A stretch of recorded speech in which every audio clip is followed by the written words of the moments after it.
it really was this moment of like, holy guacamole, like I got it. It's just pure serendipity. It was like getting a ticket out of the worst pandemic of my lifetime.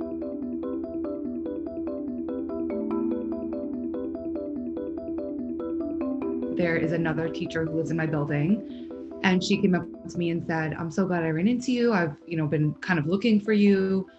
And she was able to get her vaccine on that day. She told me that some of her other coworkers were there and that it seemed like they were going to have extras. There were several meetings that had dragged on, and I know that people, had kind of been talking about what was going on in the city, and I was a little out of the loop. We're going to walk down Pennsylvania Avenue. I love Pennsylvania Avenue. And we're going to the Capitol. We finally got out. It was a long day, and I realized that I didn't have any food in my house at that time. And so I kind of frantically, rushed out of the house in hopes of going to the grocery store. Somebody needed to go to the store, and my husband said he'd go, and then we both put it off, and I said, nah, never mind, I'll go. And it was pretty late, and I just went down there. I was still wearing running clothes from earlier in the day. And I asked a woman who worked there what her take or what her perspective was. She said, if I were you, I would wait. They wrote my name down and my phone number and told me to go wait in the car. I recognized one of the cashiers, who I don't know well, but I just recognized because I go to that store a lot. And I asked her, is the store open? And she said, no, we're closed because of the curfew. But by the way, do you want a COVID vaccine? I was just reaching for some canned salmon, and this announcement came. I believe it was that they had extra vaccine in the pharmacy, and that if you wanted a vaccination to come to the pharmacy.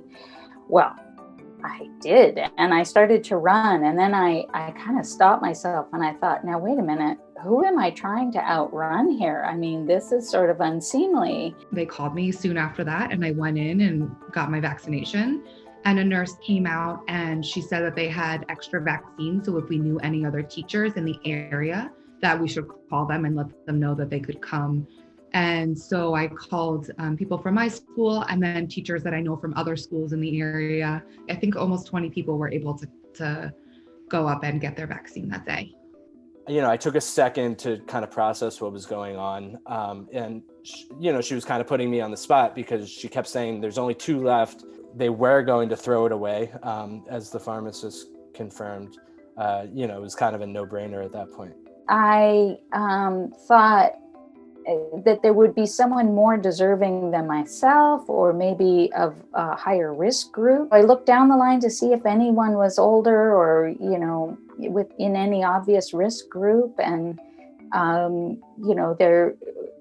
there didn't seem to be anyone. I would have preferred that my parents had a situation like this over me. Sometimes, to be honest, I do feel really bad about getting it. I have friends who are sick. I have seriously ill. I have friends whose spouses are seriously ill and can't visit them in the hospital because of COVID. And, if I could change places with them, if I could have gotten them my spot in line, I would have.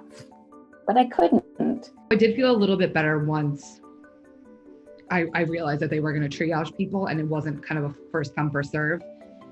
I also felt better when they told me at the end that I think they had 200 extra vaccines. I was definitely relieved because taking someone's vaccine who needs it more than I do is not something that I wanted to do. I just couldn't believe how routine it was, and I expected for how life-changing this was. I really expected, I don't know, confetti or balloons or something. And then I went back into the aisles and I felt like this miraculous thing had just happened to me. It was just shock and bewilderment almost of just trying to process it and also having to make a split-second decision. Exciting isn't the right word, but it's definitely brought some ease and some peace of mind. I feel fortunate, and I do feel I owe a debt to the community.